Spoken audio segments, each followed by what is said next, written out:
Nous savons nombreux à suivre le journal de la ville. Mesdames et messieurs, voici le sommaire. Les forces politiques et sociales opposées au changement de la constitution appellent le peuple congolais à s'élever comme un seul homme pour dire non au changement de la constitution.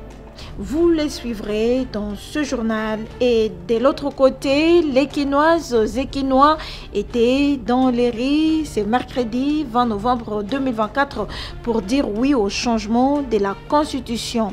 C'est tout pour les sommaires. Mesdames et messieurs, encore une fois, bienvenue dans ce journal. Dans une déclaration commune tenue ce mercredi 20 novembre 2024 à Kinshasa, l'opposition congolaise regroupée en forces politiques et sociales opposées au changement de la constitution en République démocratique du Congo appelle le peuple congolais à s'élever comme un seul homme pour faire échec au plan visant les changements de la constitution. Leur déclaration. Les forces politiques et sociales appelle le peuple congolais à s'élever comme un seul homme pour faire échec à ce plan diabolique visant le changement de notre constitution et qui va consacrer à coup sûr la balkanisation de notre pays, la République démocratique du Congo. Des manifestations citoyennes à travers tous les pays et dans la diaspora seront organisés dans les jours à venir pour défendre notre constitution et barrer la route à M. Félix Tshisekedi. Peuple congolais, l'heure est grave. Défendons nos droits et notre souveraineté. Pas de changement de constitution. Pas de troisième mandat à M. Félix Tshisekedi. M. Félix Antoine Tshilombo doit impérativement respecter son serment qu'il a prêté solennellement devant Dieu et la nation. Pour les forces politiques et sociales, l'initiative d'échanger ou de réviser la Constitution est totalement injustifiée, inopportune et inconstitutionnelle. L'initiative de changement ou de révision de la Constitution est totalement injustifiée, inopportune, illégale, anticonstitutionnelle, une menace grave contre la cohésion nationale et une haute trahison de la part de M. Tshilombo. L'on pouvait voir dans cette union des forces politiques et sociales les cadres du FCC, du président honoraire Joseph Kabila Kabange, l'Amouka de Martin Fayoulou, LGD de Matata Pogno, Ensemble pour la République de Moïse Katumbi, pour ne citer que ceux-là.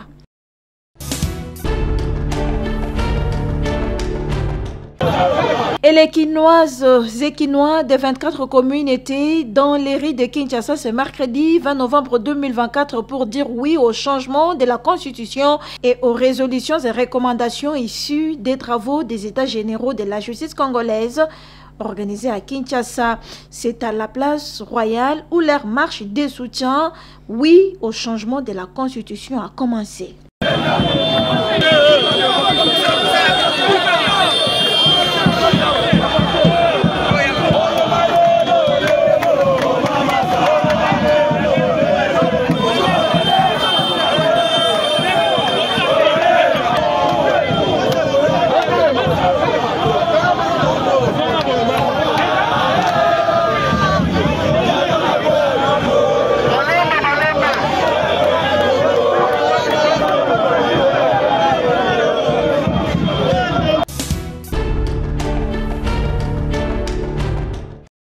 Au cours de la plénière du 7 novembre dernier, consacrée à l'examen de la demande de la prorogation de l'état de siège en Ituri et au Nord Kivu, suite à la motion d'information de l'honorable Matata Ponyo Mapon, la Chambre basse du Parlement avait décidé de la mise en place d'une commission ad hoc qui va étudier et faire des propositions sur l'éradication de l'insalubrité, des constructions anarchiques et des embouteillages dans la ville-province Kinshasa. J'ai été moi-même chef du gouvernement et j'ai suivi de près cette question de la propriété de la ville de Kinshasa. C'est vrai, elle relève hiérarchiquement de la responsabilité du gouverneur de la ville de Kinshasa. Mais Kinshasa, c'est le miroir de la République démocratique du Congo. Kinshasa, c'est considéré comme la ville diplomatique. Présidée par l'honorable Matata Ponyo Mapon, cette commission a échangé le mardi 19 novembre 2024 avec le président de l'Assemblée nationale, le professeur Vital Kamerhe, pour lui présenter son cahier des charges afin de lui permettre de décider sur les termes et des références qui va conduire leur mission. Il s'agit de la commission qui a été décidée par la plénière de l'Assemblée nationale, et dont la mission est de pouvoir mener des travaux sur la salubrité de la ville, sur les constructions anarchiques, mais aussi sur la question des embouteillages. Comme vous le savez, la ville de Kinshasa vit ces trois phénomènes de manière cruciale pour le moment. Et il est donc question qu'il y ait des facteurs causaux, des conséquences, tout comme des propositions, des solutions à court, moyen, long terme soient formulées afin que l'honorable président de l'Assemblée nationale puisse transmettre les recommandations de cette commission au pouvoir exécutif. Au cours de cet entretien, la commission a présenté l'ébauche des termes et des références élaborés à l'issue des premiers travaux de la dite commission. Le président Vital Kamerhe a approuvé ces termes et des références en y apportant ses ajouts à travers des directives inclusives et claires et les a appelés à travailler d'arrache-pied avec la ville de Kinshasa et l'Assemblée provinciale de Kinshasa pour pouvoir délivrer les résultats bien avant la fin de cette session. La question de la salubrité de la ville de Kinshasa, des constructions anarchiques, tout comme les embouteillages, ne concernant pas uniquement la capitale congolaise, l'honorable président de l'Assemblée nationale, Vital Kamerhe, a approuvé que les résultats de cette commission soient élargis à l'ensemble du pays, dont les villes connaissent aussi ces mêmes types de problèmes. La solution au mouvement de grève à répétition que connaît la Société congolaise des transports est sur la voie d'être trouvée. La délégation syndicale de cette entreprise publique a reçu les assurances du président de l'Assemblée nationale, le professeur Vital Kamerhe, en sa qualité d'autorité budgétaire sur la prise en compte des revendications des travailleurs. Il s'agit principalement de l'amélioration de leurs conditions salariales précaires. Lors d'un entretien avec le professeur Vital Kamerhe, le mardi 19 novembre 2024, dans son cabinet de travail, la délégation syndicale de Transco lui a remis un mémorandum contenant les revendications des agents. Il en ressort que la société n'a plus de ressources nécessaires pour prendre correctement et régulièrement en charge les travailleurs qui accumulent des mois d'arriérés de salaire. Le président de la Chambre basse du Parlement, le professeur Vital Kamerhe, a donc rassuré ses interlocuteurs que des instructions claires devraient être données à la Commission économique et financière ECOFIN de l'Assemblée nationale pour la prise en compte du barème salarial des agents des Transco dans les projets de loi de finances 2025 actuellement en examen avant son adoption en plénière. Nous avions soumis un mémorandum à l'endroit du président de l'Assemblée nationale. Ce mémorandum comportait un seul point qui préoccupait tous les agents et cadres des Transco, c'est la prise en charge ou la prise en compte du barème salarial des agents Transco par notre budget. Après les échanges, nous avons été satisfaits de la réponse qui nous a été donnée et le président, l'honorable Vital Kamerhe, a dit qu'il va s'investir personnellement pour que ces barèmes salariales soient pris en charge par le budget. Il faut noter que le barème salarial attendu par les travailleurs des Transco est le fruit du travail d'une commission mise en place par le ministère des Transports. Mais d'après les banques syndicales, le dossier a connu un blocage au niveau du ministère du Budget, d'où les recours à l'implication du président de l'Assemblée nationale.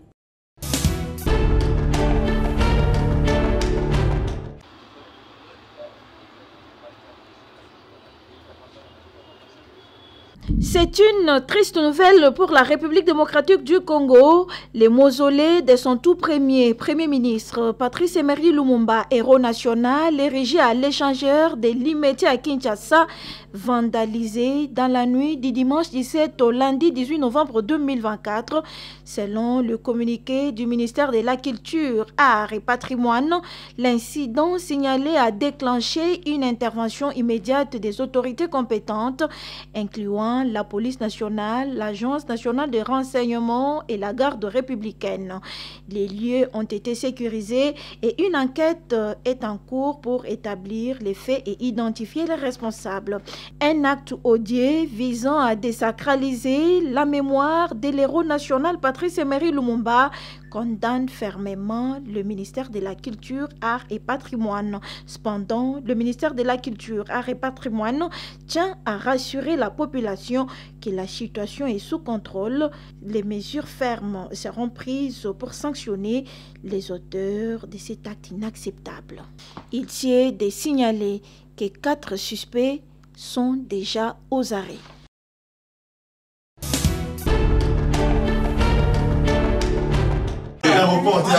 Situation anarchique au sein de l'administration centrale du budget. L'intersyndicale nationale de l'administration publique INAP fixe l'opinion. Dans un point de presse tenu ce mardi 19 novembre 2024 à Kinshasa, Fidel Kiyangi Matangila.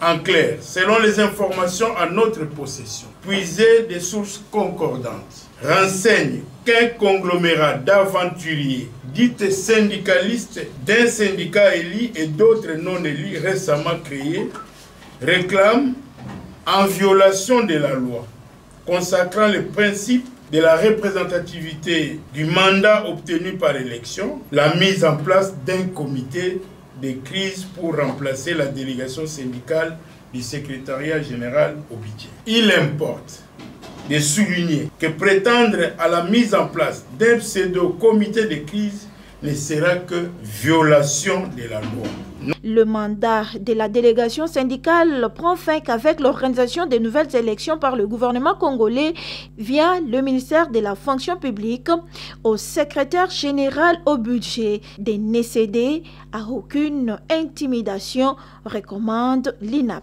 Il n'est nullement question à ce stade de recourir à une majorité par consensus, ce qui est prohibé par la loi, car celle-ci précise que la représentation des agents de carrière des services publics de l'État est assurée par une délégation syndicale élue. Nous recommandons à Monsieur le secrétaire général au budget de ne céder à aucune intimidation et lui rappelons de ne traiter qu'avec la délégation syndicale légale et légitime. La délégation syndicale légale et légitime au ministère du budget est dirigée par le camarade Bob Mulumba, au secrétaire général au budget, de ne traiter qu'avec lui, rappelle l'INAP. CONAFI, FOSIFIN, SINAFET, FOSIN, SIGEMIFIN, SIRAP, RSFB. Ici des élections de 2013, conformément à la loi, dont le président de la délégation syndicale, c'est le camarade Bob Mulumba. L'INAP demande au vice-premier ministre, ministre de la fonction publique, modernisation de l'administration et innovation du service public, de bien vouloir faire appliquer son communiqué officiel à l'attention des agents de carrière des services publics de l'État et des responsables syndicaux de l'administration publique pour maintenir la paix sociale dans l'administration.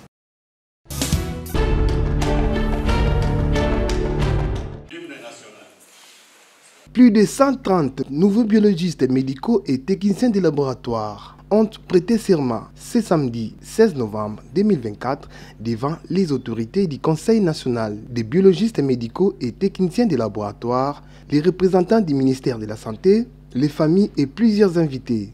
Prenant la parole comme organisateur de cette activité et pour les mots de bienvenue, Pélagie Kango, présidente provinciale du CNBM Ville de Kinshasa, a salué la présence de tous les invités avant de conscientiser les assermentés sur le travail si noble de ces métiers. Pour sa part, le président national de CNBM, Blandin Bokabela, a également interpellé ces nouveaux biologistes médicaux sur les bien fondés de ces métiers avant de faire une petite historique de leur corporation. Après la première partie consacrée aux activités scientifiques, le moment le plus attendu est arrivé où plus de 130 nouveaux membres de CNBM ont prêté leur serment et c'est le président national de cette structure qui a pris acte. Moi, biologiste médical, technicien de laboratoire médical, je m'engage à me consacrer à l'application de sciences de laboratoire clinique au profit de l'humanité. Contribuer de manière active à encourager la coopération et le lien professionnel avec les autres professionnels de la santé. Mettre mes compétences à la disposition des professionnels de la santé. En ma qualité du président national du Conseil national des biologistes médicaux et techniciens de laboratoire, je prends acte de votre prestation de serment en qualité de biologistes médicaux et techniciens de laboratoire. Je vous exhorte à mettre en pratique toute formation technique, théorique, apprise au profit de l'humanité.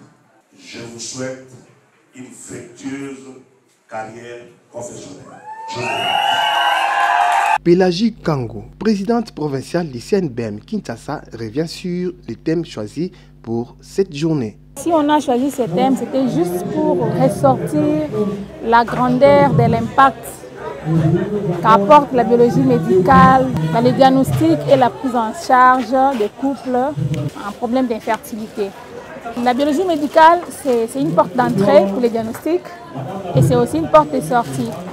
Grâce à la biologie médicale, on a des résultats qui donnent une conduite aux cliniciens, une conduite à tenir aux cliniciens pour résoudre les problèmes d'un couple qui désire procréer. Comme on l'a toujours dit, la médecine est vaste, mais la biologie médicale est la lumière qui éclaire la médecine. Sans biologie médicale, les cliniciens vont tâtonner dans le noir et on n'aura pas un résultat, un diagnostic et une évolution et encore une guérison dont on a besoin. Notons que chaque assermenté a reçu son diplôme auprès des autorités sur place.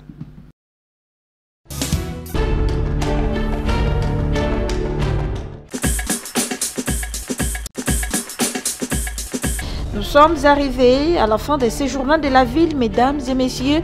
Merci de l'avoir suivi. Le prochain rendez-vous est fixé pour ce jeudi et d'ici là, portez-vous bien.